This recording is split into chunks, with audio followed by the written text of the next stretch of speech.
All right, we are recording.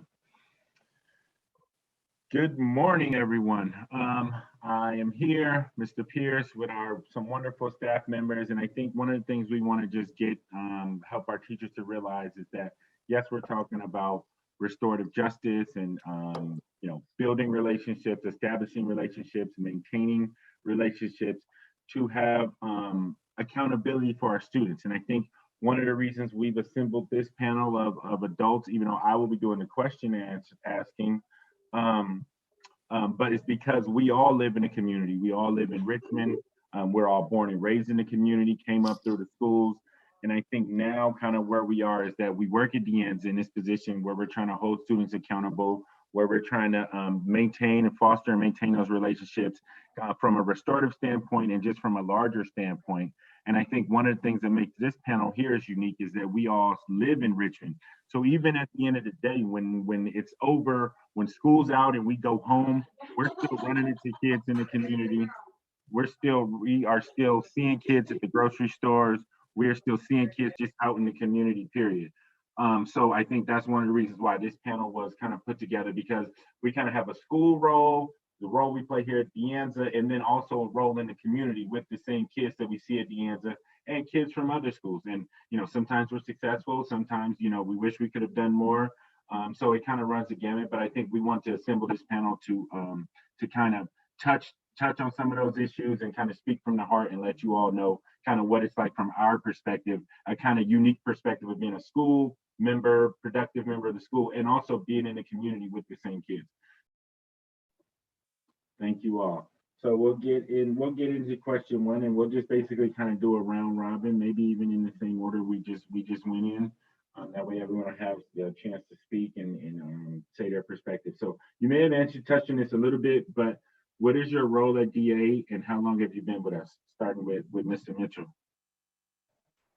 Yes, sir. So I think this is my third year here at De Anza. I first came in as a substitute and I just ended up staying in everything. So my role here is I'm a paraprofessional, which is similar to a teacher's aide. However, I like to consider my role a little different because in the community, I'm a professional. And so what I want to do is being here, born and raised in Richmond, California, I want children to see somebody from the community that's professionals from the same neighborhood possibly as them. And one person that has overcome some of the obstacles and some of the traps that we might see out there. So that's just my important role, is to be in the community, one foot in the community and one footed here at De Anza, because the children definitely see me in the neighborhood as well as Dame and Coach Tyree. So that's my role here at De Anza. Thank you, Coach Dame. I'm sorry, Leslie, my bad. This is now my 5th school year being at De Anza. I've maintained the mental health clinician role and then also offering mental health groups and support groups for our kids. Coach Dame. This is my 3rd year at De Anza. Like I said, the first year I was came in as a youth development coordinator. Got to spend a lot of time working with Leslie, learning some things about mental health and other things. I ran the youth health workers. I also ran the Restorative Justice group, the YMEC group. We did another group where we had kids come in and talk about the climate at the school and how we can change the climate with the school. Also trained up under Ms. Millie with Restorative Justice, certified Restorative Justice. But I've also been in the community all of my life. Pretty much everybody on this panel I've known for a long time. So yes, right now I am the health center coordinator. And, whatever I can do to help the kids at school and away from school, that's my thing. Me and Coach Tyree started a youth program for kids, teaching them and parents about the 16 core classes and everything that you need to get to college and help numerous of kids get to college in the community. So like, pretty much all of us here, like Pierce said, our work is never done here. Definitely. Coach Tyree. Well, pretty much I'm a glue guy wherever they need me at. No, I've been working in the community. Part of the reason why I came back to even working in a high school is as a associate minister. I was tired of doing funerals for young men the same skin tone as me, and so it's reach one, teach one, and so the main goal is just giving these kids a different outlook and a different mindset of thinking, way of thinking of instead of being reacting violently, is thinking things through. I do mediations here.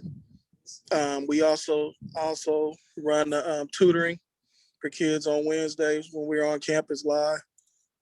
Like Coach Dane said, we have our outside organization where we also mentor kids from other schools as well. Perfect, perfect. That definitely everyone talked about their role at DA and how long you've been with us. A few of you did touch a little bit on your role in the community, but I want to, if there, in case there was anyone who didn't, I do have a question and we can just circle around. What is your role in the community? Where did you grow up? What is your history in Richmond? So kind of what you do in the community and kind of some backstory with you in the city of Richmond. Okay, I'll start off. So my name is Tracy Mitchell. I was born and raised in Richmond, California, long-term resident. I'm from the Mitchell family that has a lot of, I guess, I won't say status or clout, but they're well known in Richmond and everything. I grew up in a place called John F. Kennedy Manor, proud to say that. We have been labeled and stereotyped as a bad neighborhood, but I like to say it was a great neighborhood to grow up in with the family and love that we have for each other. However, from others on the outside, it might have looked kind of chaotic. However, we endured and we survived all those issues. Perfect. Miss Leslie, anything about your role in the community, history in Richmond, anything you want to kind of just from your perspective? I wasn't born and raised in Richmond. My family was, but I did grow up in the East Bay and the different communities.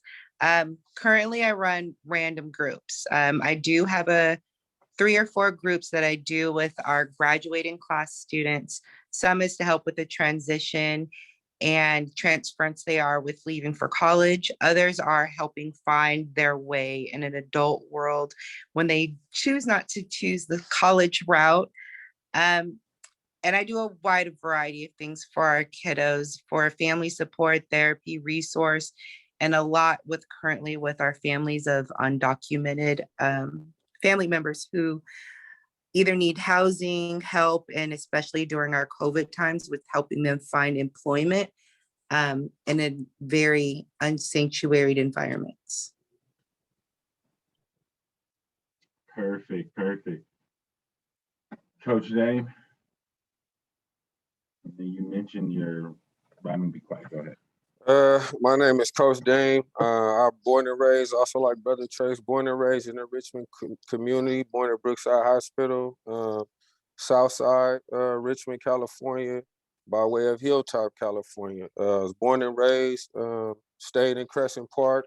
Mom made a choice to move us to Hilltop. We moved to Hilltop, but having ties to South Richmond, family in North Richmond, family in Parkchester, and also Hilltop, where I'm looked at as one of the OG guys in Hilltop, like Brother Trace, and being able to be around guys from different areas in Richmond, it kind of made a bond and made my situation unique because I can go to every neighborhood in Richmond, and talk to some of the guys that a lot of people fear.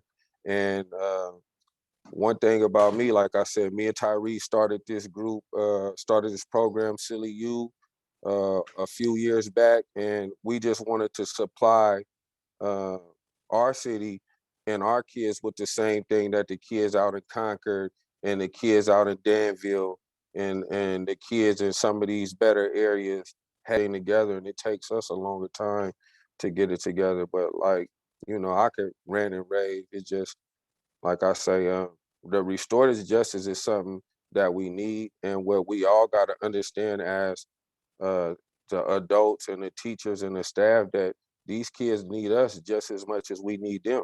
Some of the things that they're going through, man, you couldn't even imagine, you know, and we have an understanding for it because we grew up in that environment. So that's just, you know, pretty much.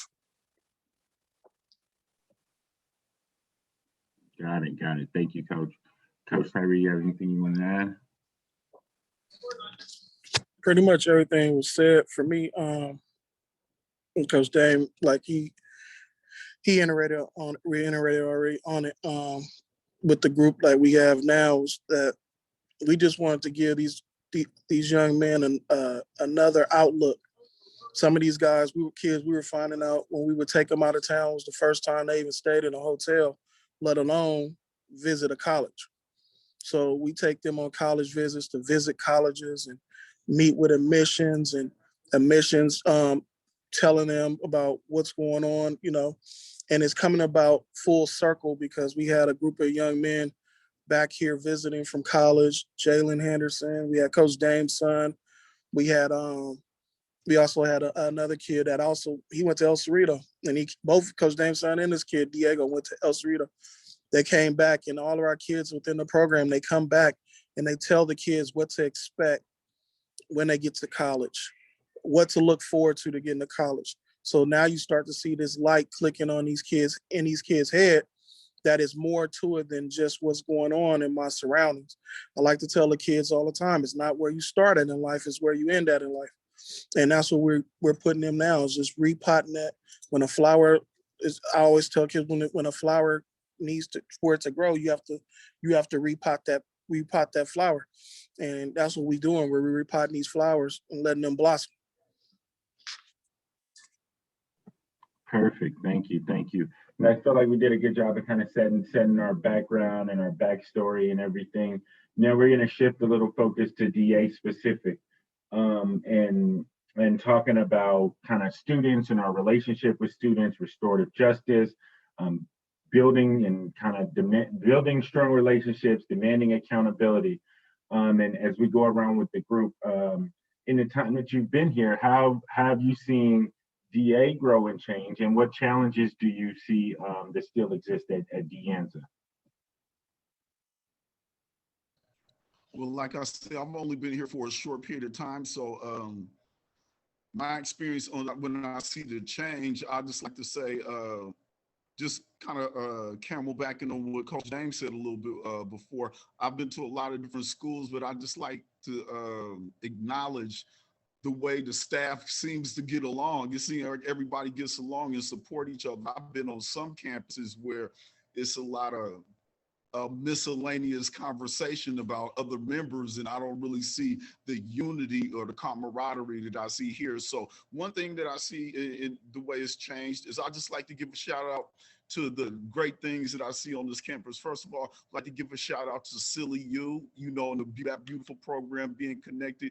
Give a shout out to both Coach Dame and Coach Tyree for the way that I see this athletic program changing and elevating. I just like to make a prediction in 5 years, we'll be rivaling De La Salle and Bishop O'Dell is not only academic champs, but as sports champs as well. Also want to give a shout out to the Law Academy in ROTC, because these are the beautiful things that I see on campus that are providing those beautiful extracurricular. Leslie, have you seen DA grow and change? And then also, what challenges do you see that we still need to fix?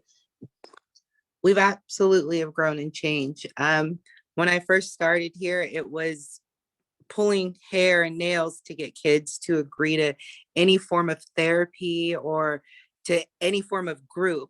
They saw it as just something that wasn't for us. Over these years, now we can't keep them out of the health center, even when we want to keep them out. I've even seen a great change with kids wanting to break generational curses and know what that even means, and to want to be the first person in their family to do something. They're no longer feeling like they have to do exactly what the generation did before them. They're more open to resolution instead of physical things. They're more open to processing exactly what made them do these things instead of blaming it on the other person. It's been amazing. The teacher turnaround and things, it does put a wrench into the kids. The kids rely on a lot of the teachers and use you as another form of family when they don't have any. They go to you guys because you're the first person that they see in the mornings, especially after something drastic just happened at home or on the way to school.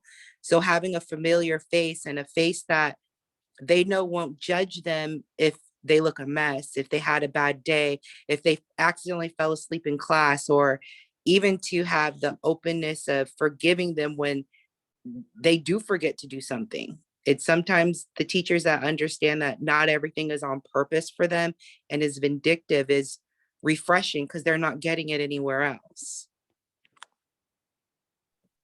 Yes, indeed. Absolutely. Thank you, Leslie. Coach Dane, how in your time, how have you seen DA kind of grow and change, and what challenges do you think we still have to fix? Well, I know the growth, like I think Leslie pointed on, and also Mr. Mitchell, like we all know. One thing about the Deanza staff and what I love about what Miss Sigler is doing is we're a family up here. And I don't say that just to say that, like, a lot of people take jobs and they take jobs because this is what I got to do and this is a paycheck. I mean, this staff really gets together, hang out, and talk about things, the communication, and just, you know, the just kick it. You know what I mean? And it's just like, okay, I love my job. It makes you love wanting to come to work. And that's one thing about this place. This place, it makes you want to get up and come to work and, you know, hang out with the kids and talk to, you know, the teachers and stuff like that. And growth wise, like I said, the growth, like Leslie said, just the kids wanting to achieve more than what the norm is. Not just wanting to graduate. You know, they want to achieve more. Just the graduation rate and seeing the success of the kids going to college, and you know, seeing the change from a freshman to when they get to a senior. You know, the kids that we have mediations with that were the ones that were the fighters, but now they turned into wanting to be the junior because this is a safe place for them. This is the only thing that they have structured in their life. So when they come to school, after going through all of this stuff mentally, and then you may get into a heated discussion with them because it's an authorization tug of war, instead of saying, man, let me get to know this kid right here. And I feel like what we can be better at as a staff is trying to get to know somebody other than yourself and seeing it from somebody else's point of view other than yours. Try to see it from where this kid is coming from. So instead of putting them on blast, which we call it just shining them out in front of everybody, we call that putting them on blast. Instead of embarrassing them in front of everybody, why not pull them to the side and say, hey, let me talk to you after class and ask them what's going on today. You know, I was taught by a guy, Coach Donald, taught me how to coach youth teachers. And I'm going to say this is my last thing. As teachers and as staff, you need to focus on building a relationship with the kids you don't understand. So if you don't see this type of kid in your neighborhood, make it your priority to try to understand something different. And you know, just, I'm gonna leave it at that. Cool. Thank you, Coach Dane. Coach Tyree. One of the groups that got started here that me and Ms. Sigler co-chair is the Asset Group, which they have changed the name to the APAC Group, but it's for the African American Parents group. And one of the main things that was discussed in that group was communication. Um, just because I may go in a classroom and go off on a teacher doesn't mean that the next African American parent is going to go in a class and go off on a teacher. And one of the things I think through the panels that we did with the faculty and the faculty meetings, also with the video PD that we did that was shared with the faculty, and we also got the feedback back, we were able to start a dialogue and communication. And through those communications and through the things that we also doing on campus, you can see where the growth has taken place to where we're far exceeding. And nothing is better when we go to the African American graduation and all these African American students with honors are more than the other. I like to compete in everything, and we have more than the other schools.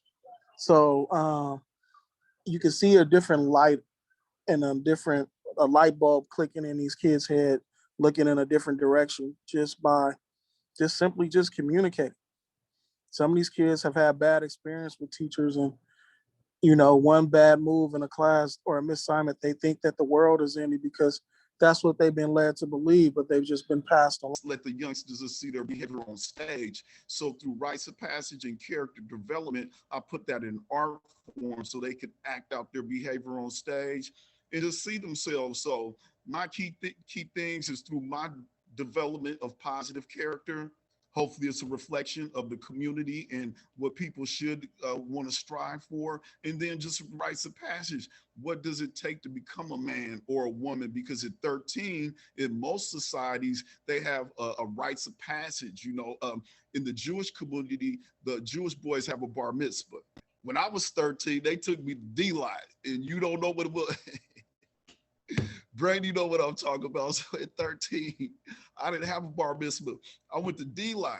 And let me just explain this, and I'm gonna end on that. And so in D-Line, it was 2 backpacks. And they say, look in the backpack.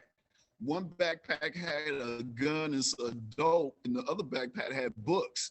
I took the backpack with the books. But a lot of people had that alternative in the neighborhood. So we just have to have better rites of passage and character development programs for our youngsters. Because if we don't do it in school, the streets are winning right now. I'm gonna end it on this. With all these PhDs and degrees, master's degrees, BAs, and all this stuff, why is the dope man still the #1 employer of our youth in the street? When we find that out, we'll solve our problem. But it's going to take us to make school look cool enough as compared to the streets, because unfortunately, the streets are winning. So how do we make school cool? Thus, we have Cool School 360 and a bunch of rites of passage programs for parents and children and teachers to come together, not just at the school, but in the community. We need some teachers to come into the community in a Saturday school or after school environment that's outside in the schoolhouse and in the neighborhood where children can see us.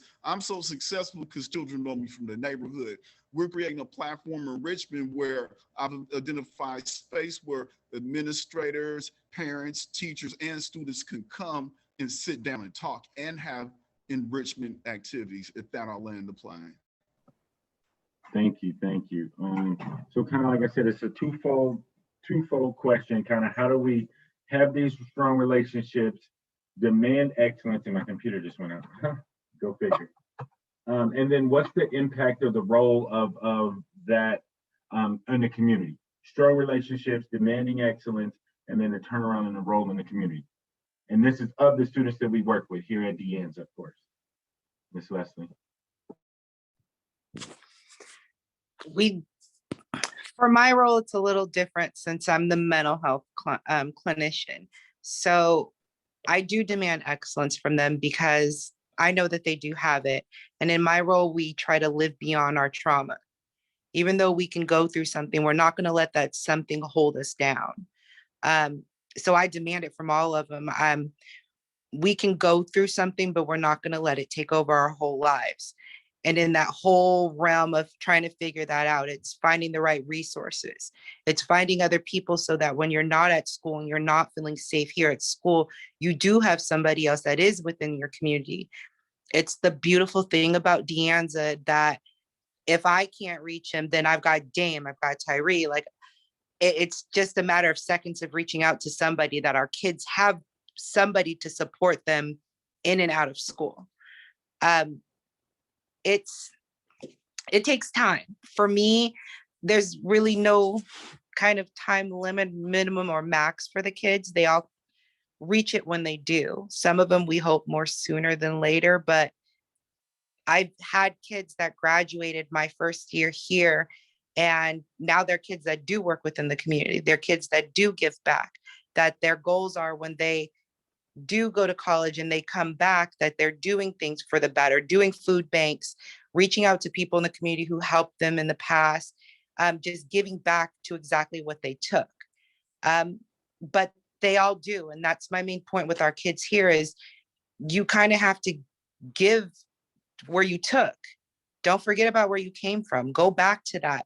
Do and be successful wherever you are, but just make sure you come back and help the kids that were in your same situation. Definitely. Thank you. Thank you. And yeah. And that's part of the reason why we've assembled this panel right here, because that's exactly what all of these educators are doing. It's kind of coming back and giving back and being back in the community that students that have similar experience to them and that look like them as well.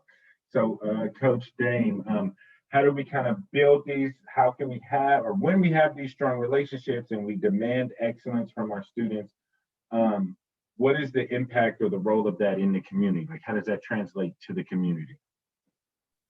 Well, the main thing is just like pretty much kind of the impact and role of that in the community. I'll just leave it with this example. It'll be short and quick.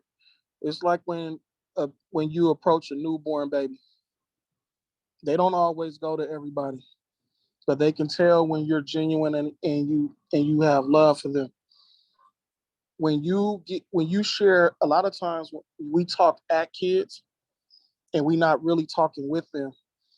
I believe in sharing what I went through. It's part of my testimony. So I share what I went through, the struggles I had, and then my outlook on life when I went to college. And now I'm back here doing what I'm doing. I also share previous jobs that I worked at. Not fulfilling, paid a lot, but it wasn't fulfilling as what we're doing right now. And it's teaching kids to come back and reach into their community. When I used to look at LA, we would visit LA, and me and Coach Dan would visit LA and different communities that we interacted with. And I was like, why don't college recruiters heavily come to Richmond? What's the difference between us? And when we look back at it, the guys that made it from LA, they was really coming back and going to reach the youngster that's in their neighborhood and pulling them to trying to get them to college, encouraging them to go to college. In Richmond, the pattern was once you make it, you're not coming back. So the more people we have, like Mr. Mitchell, Coach Dane, me, you, Mr. Pierce, Leslie not from here, but we adopted you. So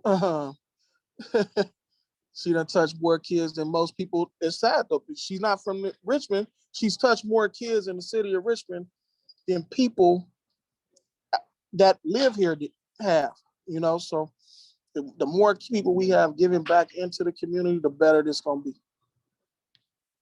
Definitely. And full disclosure, yes, Leslie is not from Richmond, but actually, ironically, in a weird twist of fate, Leslie and I live around the corner from each other in Richmond, right down by Kennedy High School. So go figure. Like, she's been adopted into the Richmond family at this point. I do want to shift a little bit to just talk about restorative justice, because I think, one of the things is sometimes we're on this continuum of, okay, if we're, we have all these hard consequences for students, and maybe they don't, everything becomes punitive and things like that. Then there's the other side where it's like, hey, I don't just go super easy on the kid, and there's no accountability and there's no kind of responsibility or anything like that. So kind of along that continuum, kind of where do you see, how do you see your role? Because I think you all play a role in kind of providing some restorative justice for all of our students. So how do you see your role in providing restorative justice for our students? So I'll just touch bases on that. I like to, I'm a writer. Some people don't know that I'm a writer outside of working here at Deanza. So I'm all into language. And when I look at the word restorative justice as compared to the criminal justice system, I just want to juxtapose that, because we have a criminal justice system which is supposed to correct negative behavior in correctional facilities, right? But then we have restorative justice, which is an old, ancient tradition. I wrote an essay about restorative justice about maybe 5 years ago, and I just compared the restorative justice system to the criminal justice system. Two different things, because both of them are supposed to correct behavior, abnormal. But if you look at the word correct, I'm gonna just read from this. Some words for correct is to, some people see correct as punish. You know what I mean? Some people think like punishment is correction, you know what I mean? Whereas you can look at punishment as to rectify. Some people look at punishment as to, meaning correction, as to chastise somebody, but you can also look at it as an improvement, you know what I mean? So it's just the way that we look at the term correcting negative behavior. Do you feel like you punishing them, or are you restoring them back to some kind of good behavior? Is it amending, rectifying, fixing, improving, or making it better? Are we punishing, chastising, admonishing, or reprimanding our children? So this is the philosophy we have to have as teachers and adults when we go into correcting the behavior. Are we punishing in a correctful way? Or are we restoring and uplifting or making it fix and feel better? So like I say, I have an organization called the Hug a Thug Book Club. Crack a book before you get booked into the correctional facilitation. So we want to correct that behavior while they're outside of the bars, before, as opposed when they go in there, because it's going to be a lot harder to correct that behavior. You know what I mean? So that's the approach that we take, man.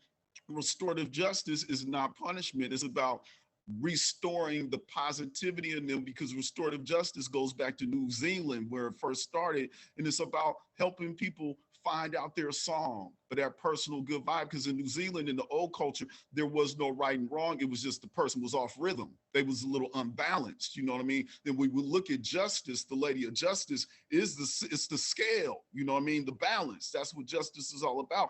Balance. So when you're trying to bring justice or correction to somebody, you just put them back in order. You got to balance them out, not punish them, rectifying, not reprimanding. It's correcting in the form of amending, making them better, you know what I mean? Improving, fixing the situation. But like Coach James said, in order to fix the situation, the problem, you have to truly understand the root of it. And that's the work that I do, understanding the root of the problem, and then I can take the right correctional approach. And we all have to understand that philosophy as educators. At that, I'll land the plane.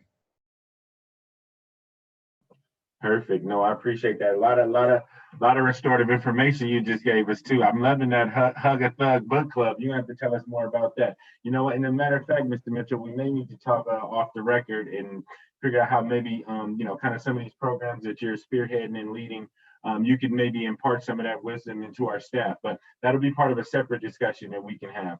I do want to move on to Ms. Leslie and just say about what do you see your role in kind of providing the restorative justice on this continuum for supporting our students? I give more of the therapeutic aspect of it all. After they've gone through the restorative process with the kid, with other staff, I'm the person who we work through why we did it. Why is there our gut reaction? What do we need to do to change that? What is our go-to? What is our experience dealing with people who do that reaction? So we felt we should.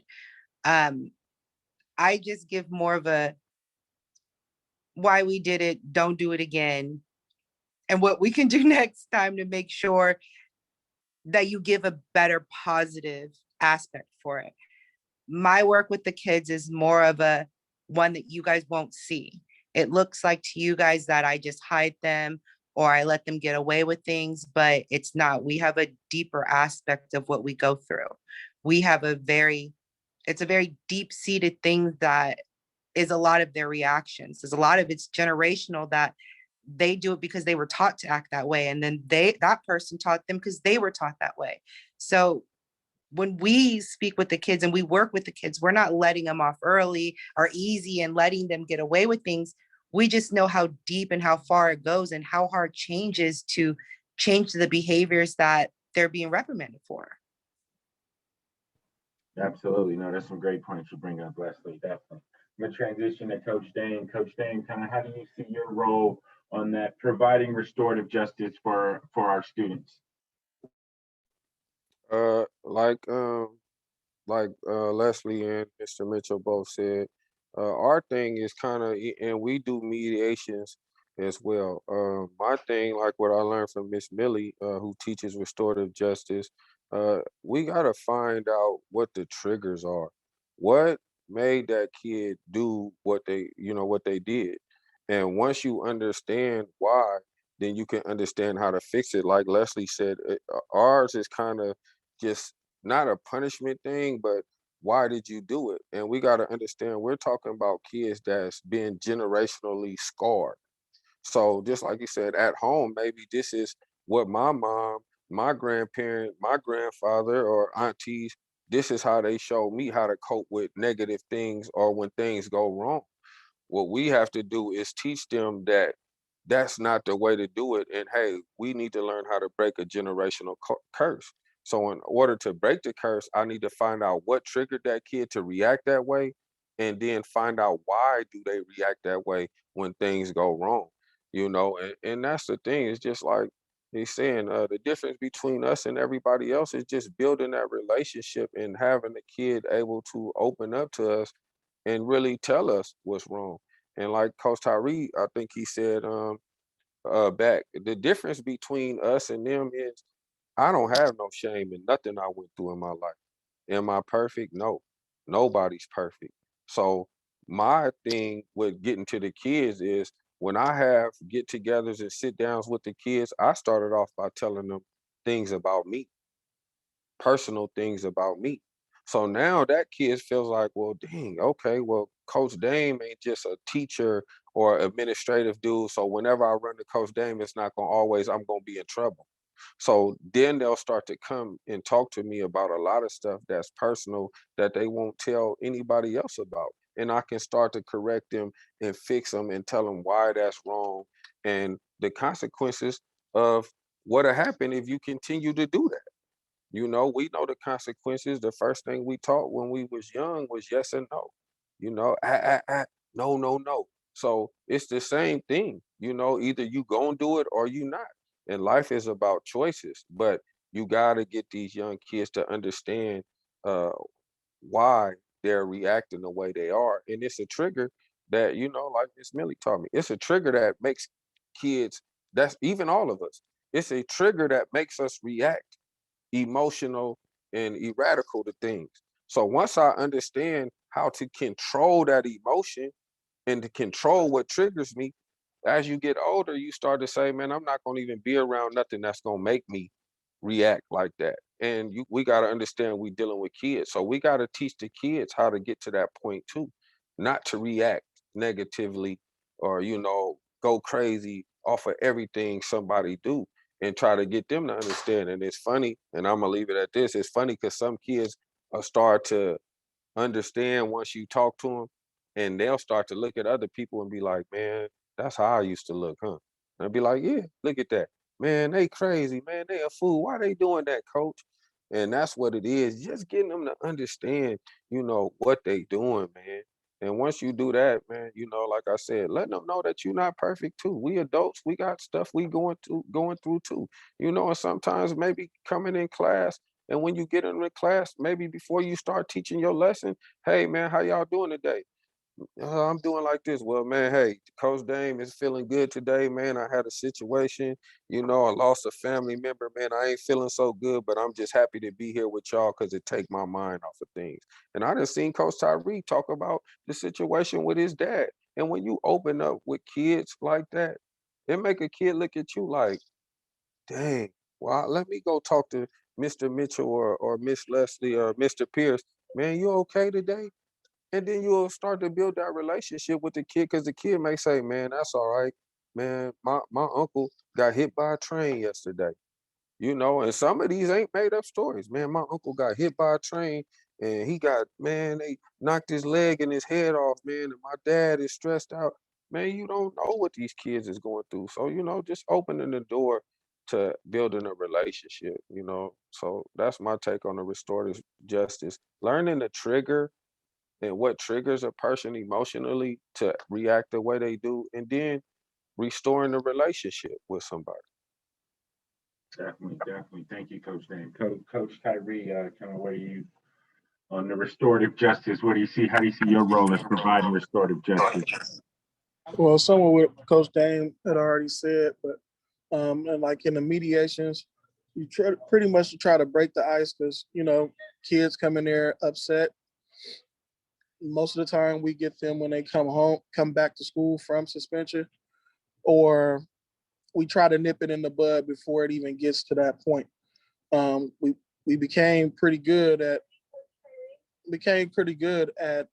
nipping it in the bud right then and there.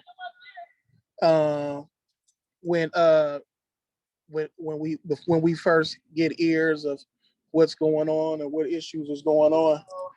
So right now, when we get them in there, it's just basically getting to the root of the problem and what really caused it, and the understanding of respecting of another person's self. Like basically, I tell the kids all the time, everybody puts on a costume when they come to work or come to school. You don't know what just happened at that person's home, what happened in the car, on the bus, on the way here. So everybody puts on a facade when they come here. So you don't know what will trigger that person. And it could be just the smallest thing. But a lot of times when we get these kids in here and they get to talking about it, they realize that it's always an outside person that trying to push that. And we've been good at we bring the outside person in, and me and Coach Dame have a real word with them too.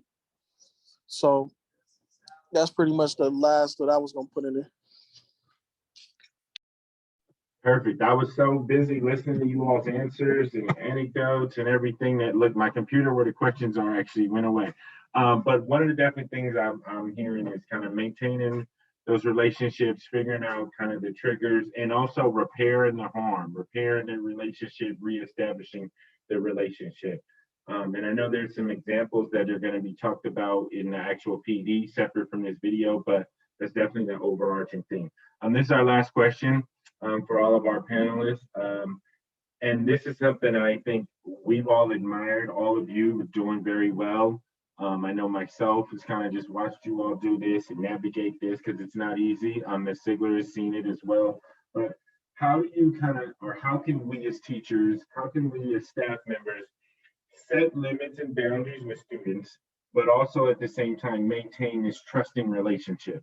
So it's not an easy thing, but I think you all have kind of done a good job over your careers, at least at the time here at De Anza, of doing that. So how do we set limits or boundaries and also maintain this trusting relationship with our students? Yeah, I'll answer that one. And my question is not to be disrespectful in any way. However, I don't see any limits and boundaries for our students at all. But what I try to do is I try to set high expectations for our students, because I know that sometimes if we set low expectations, they're going to reach the lows. But if we put them and say, hey, man, I always tell students, hey, man, I have higher expectations for you. I know that you could be way better than. You're disappointing me and letting me down right now. If a student really likes you and you tell them that you're being disappointed, they're going to upgrade their standards and everything. Because one thing we shared is about African-American children. African-American children have to like the teacher or they're not going to do well in the classroom. So that's why I promote Cool School, because that's one thing, not only African-American children, I studied back in Africa, the teachers called the Mwalimu. If you don't have a good relationship with the Walimu, the students turn off the lights and they shut off. I've done it as a child too. When I didn't like the teacher, I purposely failed. You know what I mean? Because I was taught if the student fails, it's the teacher's fault. So I was going the kids immediately and keeping it consistent. You can't set a boundary with the kid to never speak. We will never speak this way to each other. And then a week later, you speak to them that way. And then you wonder why they give it back. I make it very clear. It's just, this is what we have. This is what we do. And then within communication with the kids, I always make sure they're looking me in the eyes. I want to make sure that you're looking at me and understanding and hearing my words, and you're not just looking away, pretending to hear it and being and processing everything 10 times more in your head. Because then there's no resolution. You've been talking to yourself in your head and not finding any sort of happiness or any sort of calmness in the situation. So then you're going to go back and redo it. Yes, indeed. No, that is perfect, Leslie. Thank you so much. Coach Dame, how can we kind of set or have limits and boundaries from a personal level with our students, but also in maintaining the trusting relationships? Because I think all of us have trusting relationships on this call with our students. So, kind of, how do you dance that dance, Coach? I think I kind of took on the role as the guy I used to see in the neighborhood and the community, and in the family. Every family has that uncle that's cool. Every family has that uncle that they look up to. Every neighborhood has an OG. That's what we call him. OG is an older guy that's very knowledgeable that you would go to, and he would tell you something different than what everybody else is doing and what's going on. So as a young guy, I kind of gravitated towards the older guys because I was curious of, the difference. Being different was okay. So, like Mr. Mitchell said, Mr. Mitchell, my OG from my neighborhood uh grew up, and at the time when everybody was going left, I used to trip off of Mr. Mitchell because he was going to CC and getting his degree. So I'm like, wait a minute, man, we in the hood, everybody talking about this, but man, I'm seeing Mr. Mitchell, man, he gone, he going to school, and like he said, he made you. When we was growing up, I had to deal with the lady across the street. So I'm like, man, do I really want to get in trouble by three people? And then when my mama got home, now I got to deal with her, and now my uncles and my grandmama getting on me. So it's like we got to take on that role as the uncles and the aunties, and we just got to be firm and expect, like Mr. Mitchell and Leslie said, we got to have high expectations for these kids. Going to college for me is the expectation. It ain't no just graduate. So if you just here teaching a kid and you just like, oh, I just want to get them to graduate, get their thing and walk across the stage, yeah, we are gonna have some of them kids. But if you look at De Anza High School, the get across the stage and go to a 4 year, man, we above. We above and beyond. Cause I'm pretty sure all of us on here, I know the all five of us on here, that's what we pushing. So when y'all see us around the campus, Uncle Dame, Mr. Pearson, get on them. Hey, man, they go Uncle Dame, and they'll give me the look like, oh, man. When they give me that, I know they didn't messed up, So, hey, how we going to fix it? Just because you messed up a little bit don't mean that you in the hole, but how we going to fix it? But I'm going to let you know that I'm disappointed in you because I didn't even expect you to do something like that. So, you got to start holding these kids to, like you said, a high standard and let them know when they miss the mark, man, I'm disappointed, but also understanding that they are kids too. So when they miss the mark, let's figure out how to get them back on the mark and get them, flying on the right path. Definitely. Thank you, Coach Dane. Lastly, Coach Tyree, how can we kind of set limits and boundaries with our students, but also kind of maintain that trusting relationship that you have with the students? It first starts off with, we have to understand that trust is not just going to happen overnight. It's a relationship thing, just like with any relationship. It's something that you have to work at and be willing to work at it. And it can't be one-sided. It has to be a mutual thing. Through when we were fully on campus, I've had several teachers where it was open, where they can email me, and I will pop in classes because I have that relationship with my players or with certain students that I deal with, that, hey, when I show up, that's something that you probably won't even get the parent to do. But I'll take the time out of the day to go in there and let them know. They just want to know that you care. Sometimes these kids don't hear that often or feel it, or people say it, but they don't feel it. There's no action behind it. They just want to know that you care. If you have a student that knows that you care, they would go do 1,000% the extra mile for you. even with on the football team. Hey, so oftentimes I might get on them and make them run, and they know they in trouble. But at the end, I'm gonna tell them I love them, because a lot of these young men haven't seen that before. So it's just, you set your boundaries, and we all know what's right and wrong, and I hope so, to what boundaries not to cross. I treat them as if these kids as if they're my own. They're my own child, my own nephew, my own niece, and I don't want any harm to come upon them. And as long as they know that, we govern accordingly, because the ultimate goal is for this kid to succeed in life, not just to be a number that crossed the stage and then we throw them out in the community. No, I want you to succeed in life. I'm done. Definitely. Thank you, definitely. That actually is the last set of questions that I had. I want to thank the panel. I think we did go over a little time, a little bit, but so we may have to do a little bit of editing on this, but overall, very informative answers, great answers, the good feedback for our staff to kind of chew and digest on. And I know I mentioned this about Mr. Mitchell in particular, but I think there may be a role for all of us that are on this call to kind of maybe foster or facilitate some potential future workshops, maybe around supporting our teachers and supporting our students. We can have that discussion a little bit later on, but keep that in mind that you may be called on for in the future to kind of maybe lead or facilitate some of those workshops. So I want to thank you all for your time. Thank you all for participating. Thank you all for your answers, and we will see you on the next round. Thank you.